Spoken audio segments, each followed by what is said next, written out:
नमस्कार दोस्तों, मैं अंकित कुमार स्वागत करता हूं आपके अपने YouTube चैनल अंकित जीएस एकेडमी में।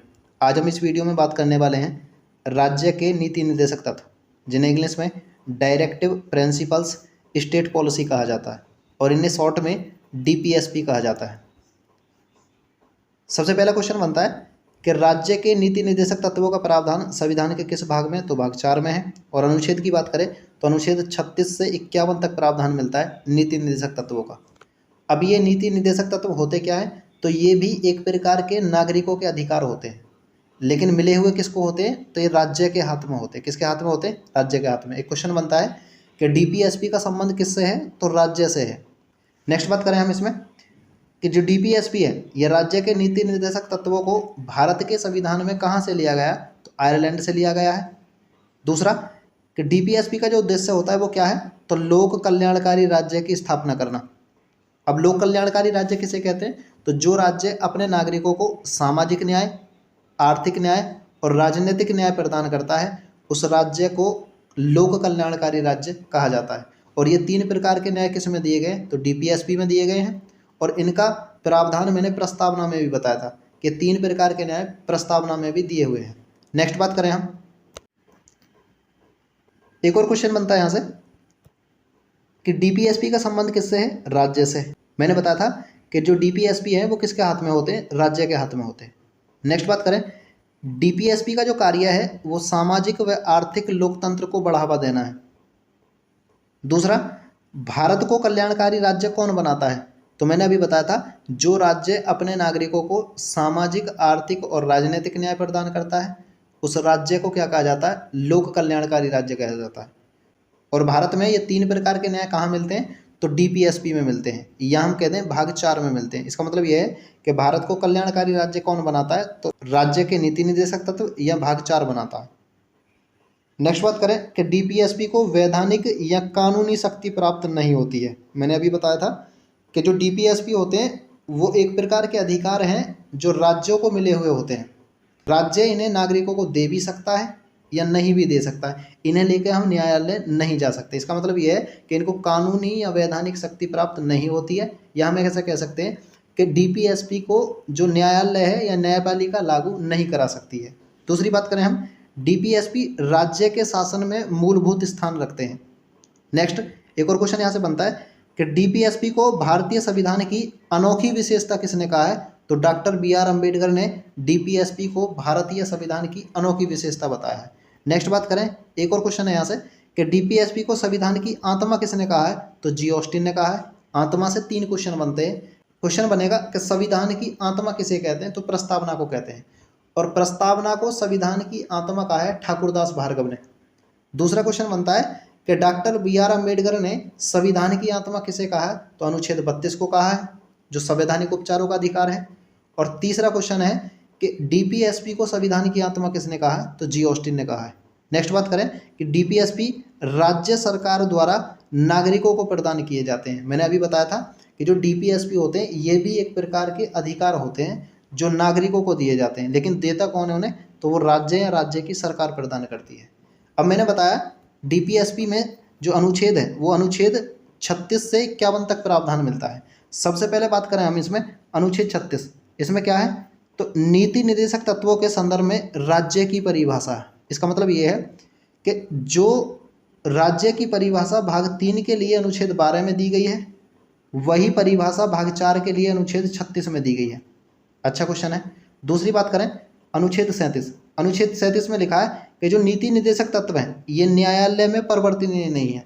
इसका मतलब ये है कि न्यायालय द्वारा लागू नहीं कराया जा सकता। मैंने पहले भी बताया कि इनको वैधानिक या कानूनी शक्ति प्राप्त नहीं होती है। तीसरी बात करें हम अनुच्छेद 38 की, अनुच्छेद 38 में लिखा है सामाजिक, आर्थिक, राजनीतिक न्याय की क्या करना? स्थापना करना। राज्य सामाजिक, आर्थिक और राजनीतिक न्याय की क्या करेगा? स्थापना करेगा। इस बात का प्रावधान किस अनुच्छेद में? तो अनुच्छेद 38 में है। क्वेश्चन यहाँ से बनता भी है कि जो 3 प्रकार के न्याय हैं वो किस अनुच्छेद में दिए गए हैं? तो अनुच्छेद 38 में दिए गए हैं। दूसरी बात करें हम, अनुच्छेद 39 में लिखा है कि समान कार्य के लिए समान वेतन का प्रावधान है। इसका मतलब ये है यदि राज्य द्वारा किसी कार्य पर व्यक्तियों की नियुक्ति की जाती है और उन व्यक्तियों में महिला और पुरुष दोनों उस काम में शामिल होते हैं तो उन दोनों को वेतन क्या होगा? समान दिया जाएगा। इसका मतलब है यदि महिला और पुरुष दोनों एक ही काम कर रहे हैं तो दोनों के लिए वेतन भी क्या होगा, समान होगा। इसका मतलब है समान कार्य के लिए समान वेतन का प्रावधान। एक और अनुच्छेद इसमें जोड़ा गया है 42वें संविधान संशोधन द्वारा 1976 में अनुच्छेद 39 कै को जोड़ा गया है और इसमें प्रावधान है समान न्याय और निःशुल्क विधिक सहायता का प्रावधान है। क्वेश्चन बहुत अच्छा है, पेट में पूछा गया था कि समान न्याय और निःशुल्क विधिक सहायता का प्रावधान किस अनुच्छेद में, तो 39 कै में है। नेक्स्ट बात करें अनुच्छेद 40 में क्या है, तो अनुच्छेद 40 में लिखा है ग्राम पंचायतों के गठन का प्रावधान है। क्वेश्चन बहुत अच्छा है कि ग्राम पंचायतों का गठन किस अनुच्छेद के तहत किया जाता है, तो अनुच्छेद 40 के तहत किया जाता है। इसके बाद नेक्स्ट बात करें हम अनुच्छेद 41। अनुच्छेद 41 में लिखा है कुछ दशाओं में काम, शिक्षा और लोक सहायता पाने का अधिकार। लोक सहायता का मतलब क्या है, जैसे कि कुछ आर्थिक स्थिति के हिसाब से राज्य पेंशन प्रोवाइड कराता है। और कौन सी पेंशन होती है, जैसे वृद्धावस्था पेंशन होती है, विधवा पेंशन होती है या विकलांग पेंशन होती है। ये किस अनुच्छेद के तहत दी जाती है राज्य के द्वारा, तो अनुच्छेद 41 के तहत दी जाती है। और इसी 41 के तहत नागरिकों को काम की व्यवस्था करेगा और उसकी शिक्षा की व्यवस्था करेगा। अनुच्छेद 42 की बात करें, अनुच्छेद 42 में लिखा है कार्य न्याय संगत और मानवीय होना चाहिए। इसका मतलब ये है, ये तीन अनुच्छेद एक साथ याद रखने हैं हमें, 41, 42 और 43। 41 में लिखा है काम शिक्षा का प्रावधान की बात की है। 42 में लिखा है कि जो काम दिया जाएगा वो कैसा होना चाहिए, वो न्याय संगत होना चाहिए, कोई अवैध काम नहीं होना चाहिए। मानवीय का मतलब है जिस स्थान पर वो व्यक्ति काम करेगा वो स्थान कैसा होना चाहिए, वहाँ का वातावरण कैसा होना चाहिए, मानवीय होना चाहिए। अनुच्छेद 43 की बात करें, अनुच्छेद 43 में लिखा है कि कर्मचारियों को निर्वाह मजदूरी एवं कुटीर उद्योग के विकास को प्रावधान किया गया है। निर्वाह मजदूरी क्या होती है, तो कम से कम ऐसी मजदूरी जिससे श्रमिक अपनी आवश्यकताओं को क्या कर सके, पूरा कर सके।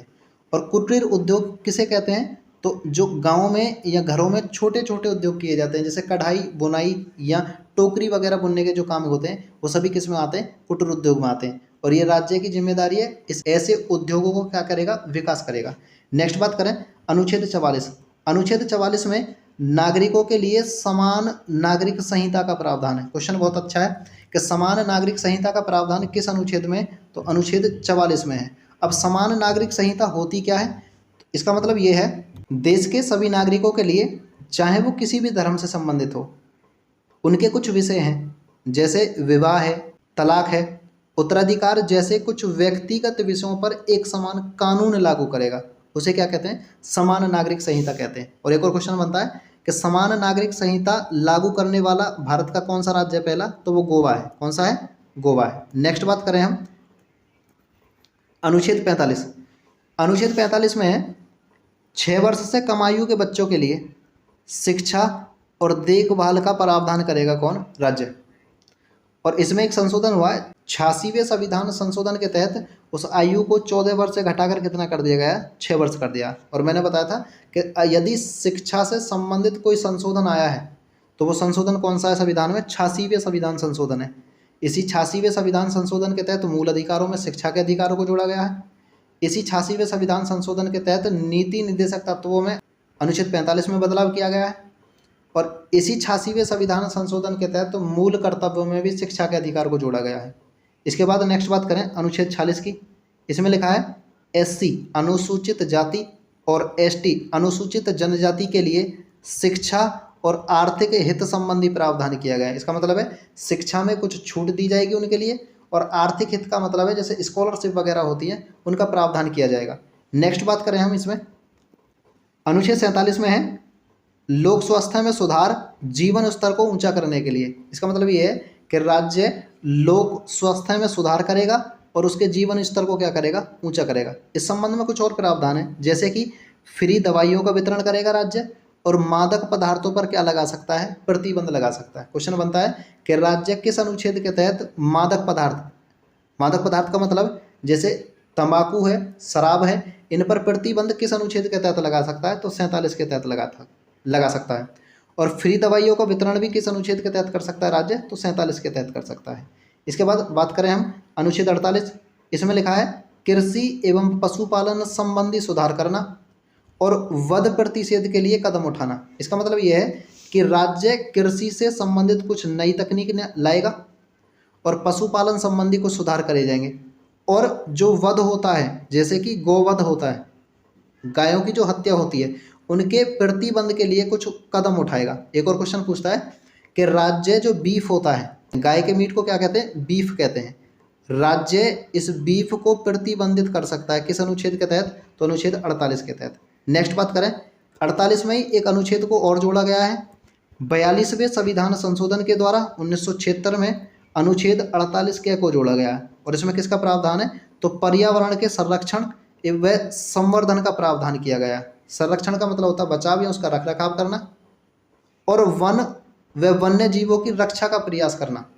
एक और क्वेश्चन पूछता है कि पर्यावरण संरक्षण अधिनियम कब आया? तो 1986 में आया है। और दूसरा क्वेश्चन यहाँ से बनता है कि पर्यावरण दिवस कब मनाया जाता है? तो 5 जून को मनाया जाता है। नेक्स्ट बात करें अनुच्छेद 49 की। अनुच्छेद 49 में राष्ट्रीय महत्व के स्मारकों, स्थानों और वस्तुओं का क्या करना है? संरक्षण करना है। राज्य जो राष्ट्रीय स्तर के स्मारक होंगे, जैसे ताजमहल है, लाल किला है, इंडिया गेट है, ये सभी स्मारक और स्थान और जो वस्तुएं हैं उन सभी का क्या करेगा? संरक्षण करेगा या रखरखाव करेगा। ये अनुच्छेद 49 के राज्य को जिम्मेदारी दी गई है। इसके बाद नेक्स्ट बात करें अनुच्छेद 50 की। अनुच्छेद 50 में कार्यपालिका और न्यायपालिका को पृथक्करण किया गया है। इसका मतलब यह है कि अनुच्छेद 50 में कार्यपालिका और न्यायपालिका को दोनों को अलग किया गया है, मतलब 50-50 कर दिया दोनों को। अनुच्छेद 51 में लिखा है अंतर्राष्ट्रीय शांति और सुरक्षा में क्या करना? अभिवृद्धि करना है। इसका मतलब ये है कि राज्य की ये जिम्मेदारी है, वो अंतर्राष्ट्रीय स्तर पर अपने संबंधों को अच्छा रखेगा और जो अंतर्राष्ट्रीय स्तर पर सुरक्षा है उसको मजबूत करने का काम करेगा। ये सारे के सारे अनुच्छेद हैं जो हमने कंप्लीट किए हैं। मैंने बताया था कि जो राज्य के नीति निर्देशक तत्व होते हैं ये भी एक प्रकार के अधिकार ही होते हैं। अब अधिकार 2 प्रकार के हो गए, एक मौलिक अधिकार होते हैं और दूसरे नीति निर्देशक तत्व भी होते हैं। दोनों में अंतर क्या है? जो मूल अधिकार होते हैं ये न्यायालय में परिवर्तनीय होते हैं। इसका मतलब यह है मूल अधिकारों का यदि उल्लंघन होता है तो हम इन्हें लेकर न्यायालय जा सकते हैं, लेकिन जो DPSP होते हैं, नीति निर्देशक तत्व होते हैं, ये न्यायालय में परिवर्तनीय नहीं होते हैं।